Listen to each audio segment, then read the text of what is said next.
Dohazari highway থানা সংলগ্ন শঙ্কর নদীর ফারাত গড়ি উডেন্নে রোহিঙ্গা কলোনি এবং পুরো কালিয়াস ইউনিয়নের অবৈধ জুয়া মাদক ব্যবসা বন্ধর দাবিতে বিশাল মানববন্ধন করছে কালিয়াস ইউনিয়নের সর্বস্তরের মানুষজন হলে একই সাথে অবৈধ গড়ি উডেন্নে রোহিঙ্গা কলোনি উচ্ছেদের দাবি জানাই তারা শুক্রবার বাদে জুমা চট্টগ্রাম কক্সবাজার মহাসড়কের 2000 বিউসি মোরাল হানাজি এই কর্মসূচি পালিত হয়।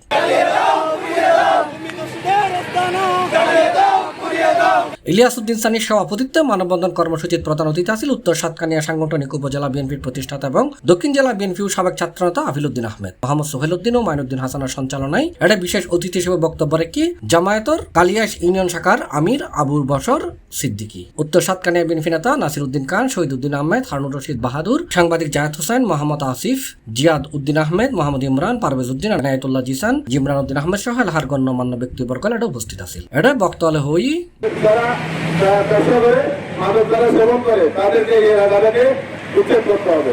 না হয় আমরা বৃহত্তর কর্মসূচি দিয়ে প্রশাসনকে সাথে নিয়ে এদের বিরুদ্ধে যে কোনো ব্যবস্থা নিতে আমরা বাধ্য হব।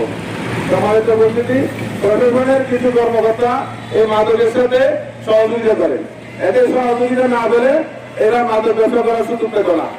আমাদের উদ্ধার করতে হবে, যেমন কি আমি নাম্বারলা এবং তার ছেলে মার্কেট তার ছেলের বউ এখানে মাদক এখানে মাদকের ব্যবসা করে যাচ্ছে। তারা আমাদের এলাকার যুব সমাজকে ধ্বংস করার চেষ্টা করছে। চোরাকারবারি, স্মাগলিং, মার্ডার এবং যত সব অপকর্ম রয়েছে ব্যবসা থেকে শুরু করে সবকিছু উচ্ছেদ করে একটি জনকল্যাণমূলক বা বিভিন্ন প্রদর্শনীমূলক কিছু কার্যক্রম হাতে নেওয়ার জন্য অনুরোধ জানাচ্ছি।